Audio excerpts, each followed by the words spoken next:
El notario selló la última página y la deslizó hacia mí, y recuerdo haber pensado, es la primera vez en 41 años que firmo algo solo para mí. No para la hipoteca, no para los préstamos universitarios de mis hijos, no para el negocio, para mí. El vendedor me estrechó la mano y me dijo, «Se va a enamorar de ella, señora Duarte. Maneja como un sueño». Se refería a la casa rodante, un modelo 2024, 32 pies de largo, color crema y cobre por fuera, paneles de roble cálido por dentro. Llevaba 3 años leyendo sobre ese modelo, viendo videos en YouTube a las 11 de la noche, mientras mi esposo, que en paz descanse, dormía en el cuarto de al lado. Siempre dijimos que lo haríamos juntos, comprar algo grande, lento y cómodo, e irnos sin rumbo fijo, después de que yo me jubilara. Después de que los hijos estuvieran acomodados. Manuel murió antes de que yo pudiera jubilarme, así que me jubilé de todos modos. 14 meses después, cumplí 64 años en mayo y manejé directo hasta el concesionario y firmé el cheque. Ese cheque me pesó en el pecho como un segundo corazón durante todo el camino a casa. Estacioné la casa rodante en mi entrada, nuestra entrada, todavía nuestra en mi cabeza, y me quedé parada bajo el sol de la tarde solo mirándola. Los aspersores del vecino estaban encendidos. Un perro ladraba 2 casas más allá. Sonidos normales de un martes, pero sentí algo que no sentía hacía mucho tiempo. Sentí que iba hacia algún lado. Mi hijo llamó esa noche. «Mamá». No, hola, solo mamá, con ese tono que aprendió de su esposa. Renata me contó. ¿Te contó qué? Que compraste una casa rodante. Así es. Silencio largo. ¿Cuánto costó? No respondí, no era asunto suyo, y los dos lo sabíamos. Pero él insistió. Mamá, tienes 64 años. Has estado sola más de 1 año. Esto no tiene ningún sentido. ¿A dónde piensas ir siquiera? A todos lados, le dije. Ese es el punto. Dijo que me llamaría después. No lo hizo. Su esposa sí. Quiero ser cuidadosa aquí porque no me gusta hablar mal de la familia. Manuel siempre decía, cuidado con lo que dices de la pareja de tus hijos, porque tu hijo la eligió y tu hijo sigue escuchando. Buen consejo. Manuel siempre tuvo buenos consejos, pero Renata me había estado mirando distinto desde el funeral. No con pena, con algo más parecido al cálculo. Lo noté en el velorio, cuando me preguntó muy despacio, muy con cuidado, si Manuel y yo habíamos actualizado el testamento recientemente. Le dije que sí y cambié de tema. Ella asintió despacio, como quien guarda información para usarla después. Me llamó la noche después de que compré la casa rodante. «Estamos preocupados por ti», dijo. «Estamos. Es mucho dinero para alguien en tu situación». ¿Mi situación? Vivir sola a tu edad, sin nadie que... Mantuve la voz firme. «Agradezco la preocupación. Estoy bien. Estoy mejor que bien, de hecho». Dijo que querían pasar el sábado. Dijo que mi hijo solo quería verme. Le dije que vinieran, que yo cocinaría. Ella dijo que no me molestara, que ellos traerían comida. No trajeron nada. Eso ya me debió avisar algo. Llegó el sábado. Mi hijo caminó alrededor de la casa rodante con las manos en los bolsillos, como alguien inspeccionando la escena de un crimen. Renata ni siquiera la miró. Se sentó en mi mesa de cocina y me observó preparar café mientras preguntaba sobre mi red de apoyo, si estaba viendo a un médico regularmente, si estaba durmiendo bien, si había hablado con alguien. Se refería a un terapeuta. Sobre superar lo de Manuel. Yo estaba superando lo de Manuel perfectamente bien. Pensaba procesarlo a lo largo de 17 estados, con las ventanas abajo y su foto en el tablero. Ese era mi plan. «Mamá», dijo mi hijo entrando de nuevo, «tengo que ser honesto contigo. Esa cosa allá afuera costó más que mi primera casa». «Costó más que tu segunda casa también», respondí. «¿Y? No estás. No tienes la misma...» Se detuvo. Renata intervino con las manos cruzadas sobre la mesa de una manera que convertía cada conversación en un interrogatorio. «Solo pensamos que hay mejores usos para ese dinero. Para la familia, el fondo educativo de tus nietos, por ejemplo». Ahí estaba. Mis nietos, 2 niños de 7 y 9 años. Los amo con toda mi alma. Haría cualquier cosa por ellos, pero ya había apartado dinero para su universidad hacía años, en cuentas que Renata no conocía y no necesitaba conocer. Esto no era por los niños. «La familia», repetí. ¿Sabes a qué nos referimos? Les dije que sí sabía, y los acompañé hasta la puerta con cortesía, y me quedé parada junto a la ventana, viendo cómo su auto retrocedía por la entrada y se alejaba. Pensé, bueno, esto es el comienzo de algo que yo no pedí, solo no sabía hasta dónde estaban dispuestos a llegar. 2 semanas después, estaba planeando mi primer viaje sobre un mapa de papel extendido en la mesa. Sí, mapas de papel. Me gustan. Una taza de café, mi vieja perra Canela roncando bajo la silla, y por unas horas todo se sintió exactamente como debía. Mi vecino Walter tocó la puerta trasera al mediodía. «Tu hijo está aquí», dijo, con la voz un poco plana. «Y una mujer que no conozco. Están al frente». Fui hacia el frente y encontré a mi hijo y a Renata parados junto a la casa rodante. Renata estaba en su teléfono. Mi hijo intentaba abrir la puerta. «Está cerrada», dije. Él se sobresaltó. «Mamá, hola, pasábamos por el barrio». Nadie pasa por mi lado de la ciudad por accidente. «¿Qué necesitan?» Renata guardó el teléfono. Estaba muy calmada. «Hemos estado pensando en lo que dijiste sobre querer viajar. Creemos que es una gran idea. Pensamos que tendría más sentido que hiciéramos un viaje familiar. A los niños les encantaría. Pensamos que podríamos pedir prestada la casa rodante unas semanas, llevar a los niños a las montañas». «Es nueva», dije. «Ni siquiera la he sacado todavía». «Con más razón la cuidaríamos bien». Algo en toda la escena estaba mal. La forma en que Renata miraba hacia la calle, la forma en que mi hijo ya estaba inclinado hacia la puerta de la casa rodante, como si ya estuviera decidido. «No», dije. «No la voy a prestar».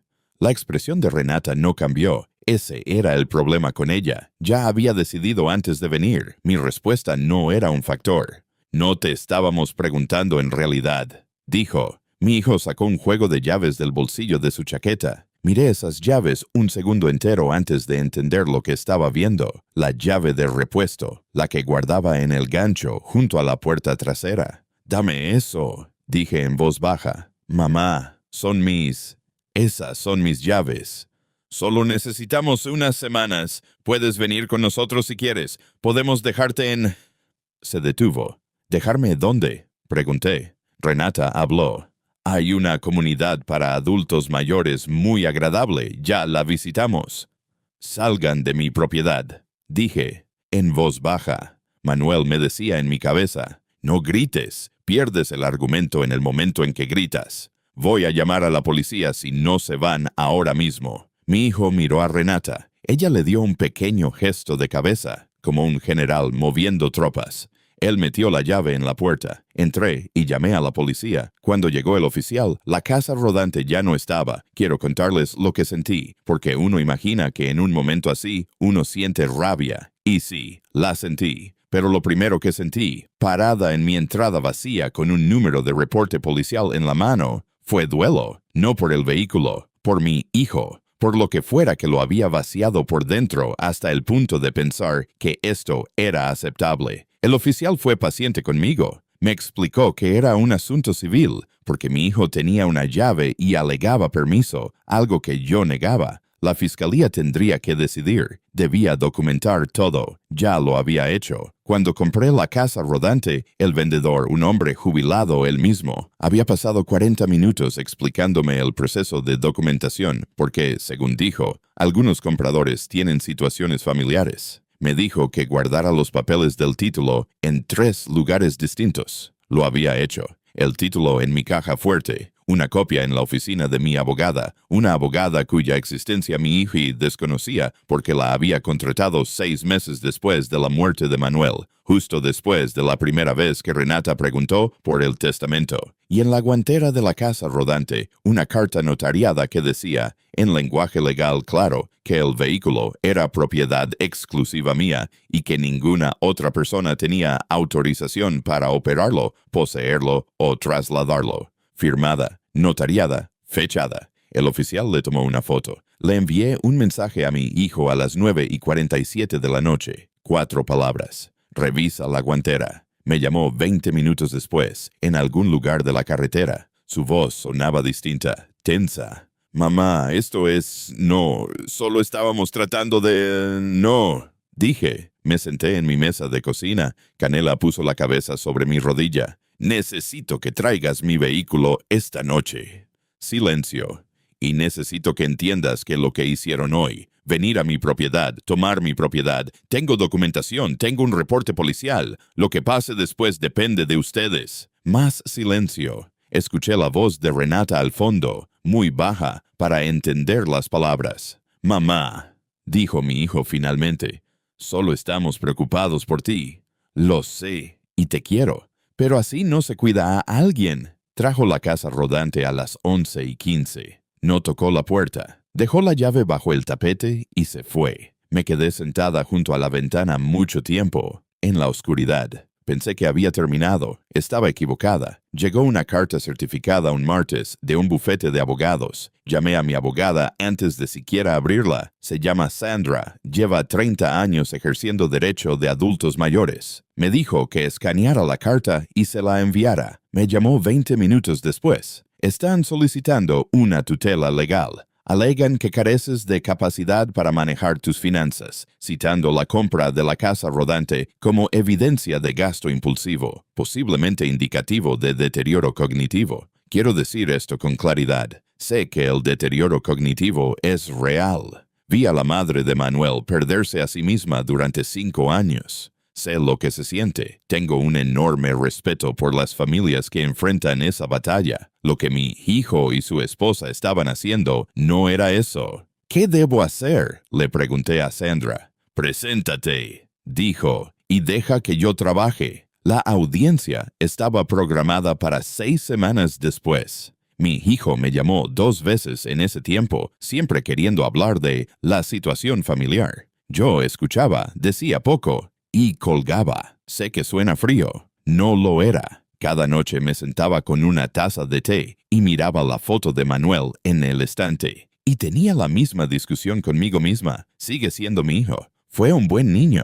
Lo entrené en el equipo de béisbol. Me quedé despierta hasta las 2 de la mañana ayudándolo a estudiar para sus exámenes. Pero también sé esto. Cuando alguien intenta quitarte lo tuyo alegando que no se puede confiar en ti, lo más amable que puedes hacer es dejar que los hechos hablen por sí mismos. La audiencia duró 4 horas. Me senté frente a mi hijo, que no me miró a los ojos durante la primera hora. Renata se sentó detrás, muy erguida. Sandra presentó mi historial financiero de 12 años, aportes constantes de jubilación, inversiones conservadoras, sin deudas. La compra representaba apenas el 11% de mis activos líquidos. Presentó una carta de mi médico confirmando que no había evidencia de deterioro cognitivo. Presentó el reporte policial del día en que mi hijo se llevó la casa rodante. Ese fue el momento en que la compostura de Renata se quebró apenas, alrededor de los ojos. La jueza, una mujer de unos 50 y tantos años, leyó el reporte policial durante un largo rato. Sandra también presentó los documentos de las cuentas educativas que había establecido para mis nietos años atrás, transferidas de forma irrevocable a un fideicomiso. Mi hijo no sabía de esas cuentas. Vi algo cruzar su rostro que creo que era vergüenza. La jueza negó la solicitud de tutela. Fue más allá. Dejó constancia de que la evidencia no respaldaba ninguna incapacidad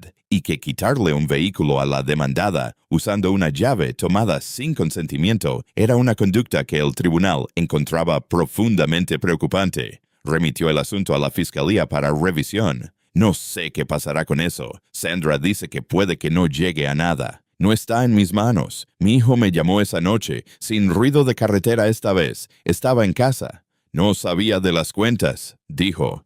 Para los niños.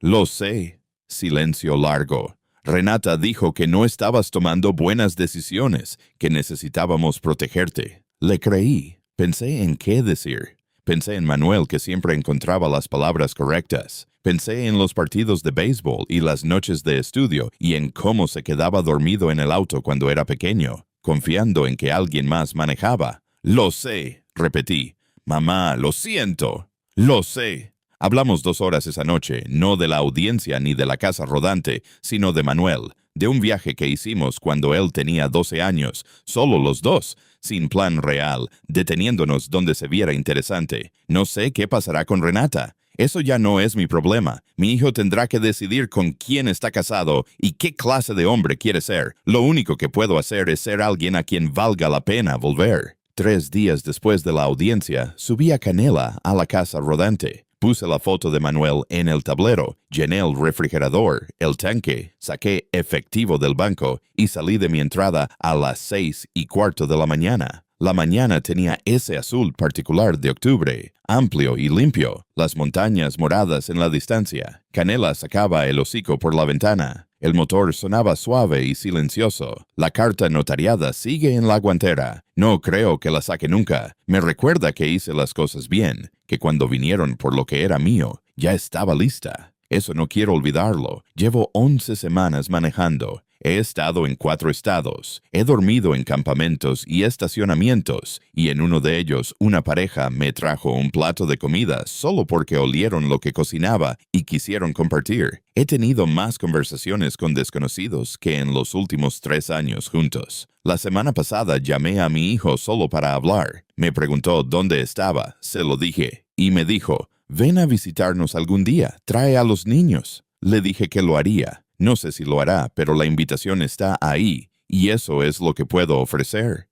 El camino se extiende largo y plano hasta el horizonte, sin nada que lo interrumpa. Y a veces eso es exactamente lo que uno necesita, una vista que sigue y sigue, sin final a la vista, más adelante de lo que se alcanza a ver. Canela tiene la cabeza sobre mi pierna. La foto de Manuel recibe la luz de la tarde. Firmé esos papeles 14 meses atrás con la mano firme. Nadie me va a quitar esto. Ya me aseguré de eso.